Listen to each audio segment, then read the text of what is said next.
Hello and welcome back, and I'm here with another update.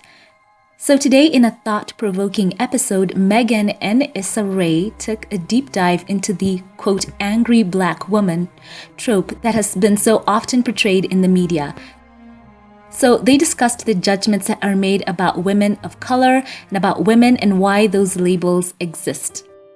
So during their conversation, both Meghan and Issa discussed the label of the angry black woman, and they had this strong connection through their lives in LA and their experiences in the entertainment industry. Issa opened up how she had been labeled in the workplace, and Meghan too talked about so many things that she could relate to.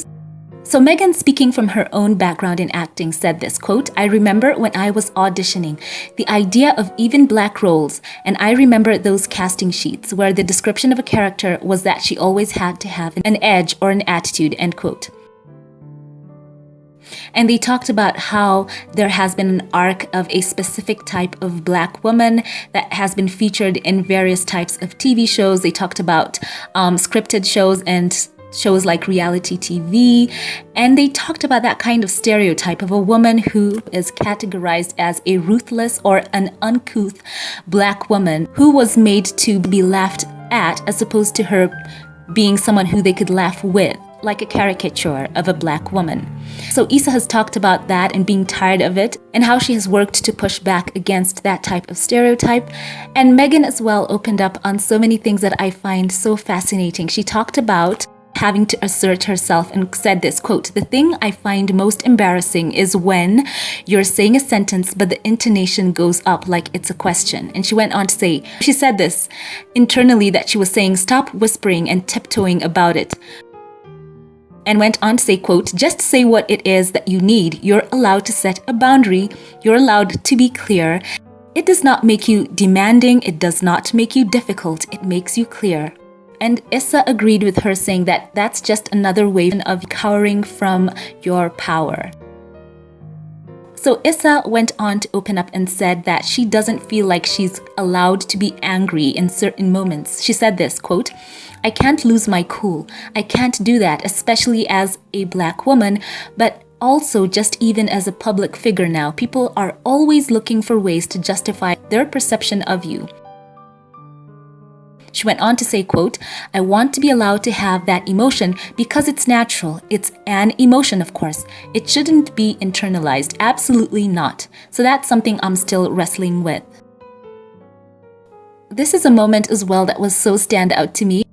Meghan also opened up about the fact that she had taken a genealogy test which revealed that she was 43% Nigerian. She went on to say, quote, "I just had my genealogy done a couple of years ago." Of course, you could tell the excitement as she talked about this. And she proudly declared this, quote, "I'm 43% Nigerian," to the shock of Ziwe, who exclaimed, "No way." So Meghan, you could tell her heart was so light as she shared this, and as she opened up about her own roots. Ziwe went on to remark, quote, "Are you serious? This is huge. Igbo, Yoruba, do we know?" End quote.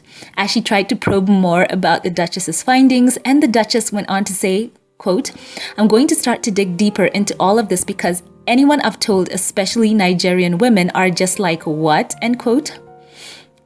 So Meghan was told by the Nigerian American Ziwe that she looked like her aunt Ozo in the heartwarming exchange between the pair. And it's wonderful to see that because, of course, the Duchess of Sussex has always been proud of her roots. She's spoken about it openly, and, she is so proud of where she comes from. She also said that famously in her first sit down with Prince Harry. She said that she's proud of who she is. So that was a great part of the conversation. And another standout for me is when they touched on the Dubois double consciousness, who was an African-American intellectual activist and author, and his concept of double consciousness. So basically what this is an experience that Black people in America have faced, and he described it as a Black self and an American self. And it was those two identities in which many African Americans were compelled to see themselves through and to measure themselves against through the lens of a dominant and majority white society. So they spoke about that as well. So you can tell that the whole conversation was very depthly. They went through a lot of layers in this discussion, opening up about that label of the angry black woman. And of course, the standout that Meghan was saying that someone has to learn how to set their boundaries. And that doesn't make one difficult, and they don't have to keep on having this inward fear of being misconceived or being portrayed in a negative way, because all they want is to be treated a certain way. And yeah, for sure, that was wonderful to see Issa and Meghan opening up about this. And Meghan concluded her response to that, quote, difficult label by saying that she thinks that a high tide raises all ships. And she said that we are all going to succeed. So let's make sure it's really great because of shared success for everybody. So that's basically the ethos of Meghan. I'm so grateful that she had Issa on and Ziwe to talk about all the experiences that they've had and shed light on that label as well as push back against it. So that's wonderful. I think it's so important to see people through the whole lens of who they are and not to put them in that box or a stereotype or something that they've seen replayed over and over again through different mediums over the years. It's also funny that Issa shared an experience that she had where someone came up to her, and because of all that they'd seen over the years, they wanted her to fit into a certain box and have an attitude and to roll their neck and to have, that whole boisterous attitude. She said it was interesting because that individual was trying to relate to her, but all he was using were the images that he'd seen on television shows over the years, and that had informed his perception of her and other black girls on the campus. And for the cherry on top, Meghan talked about trying to find the words that would adequately encompass what they had discussed on this specific topic about the unfair trope of what the angry black woman looks like against what the strong black woman feels like, and that no one did it better than Dr. Maya Angelou. The words of the poem by the author called Still I Rise talk about the cherry on top. And it was so great to see Meghan reading that and finding inspiration and courage and strength in those words. And it's quite noteworthy that over the years, a couple of you online have put it in your commentary of how Meghan has been unfairly treated, of course, with the Duchess difficult label being leveled against her. And so many of you have pushed back on all you've seen, the unfair criticism, the jealousy, just what she's gone through. And you have put those words so well. And many of you have used those same words to uplift her, and there she is now owning that poem, not only to uplift herself, but so many listening to that podcast. Oh, that was such a moment. So that, of course, the cherry on top, as I've said. So once again, so many highlights. I would love to know yours in the comments. It's wonderful to see women of color opening up and speaking up and shedding light on these stereotypes. So these were my highlights. Share yours with me now in the comment section below. A special thank you to those who support this channel, to my Patreon, PayPal, and membership supporters. I want to say thank you, and a shout out right now to a couple of you here. Thank you so much to you, Scotty and Norma Brown, who've been long-time supporters of this channel. I want to say thank you from the depth of my heart. Thank you so much for your giving. Thank you for all the ways you choose to engage on this channel. God bless you. A special thank you right now to you, Delcinia Preston.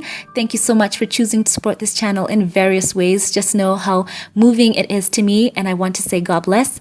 Thank you once again to you, Joyce.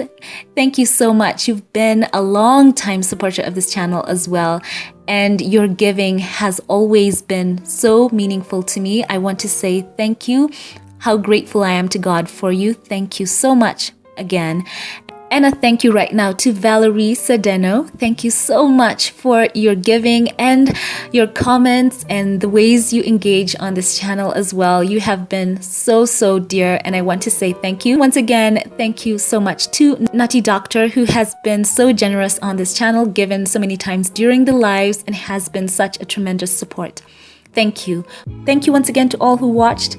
If you liked this video, give it a thumbs up. Let YouTube know you enjoyed what you watched, and it does help out the channel. Click that subscribe button as well if you haven't. I would love to have you. Thank you all for watching, and I'll catch you in the next one. Have a blessed one.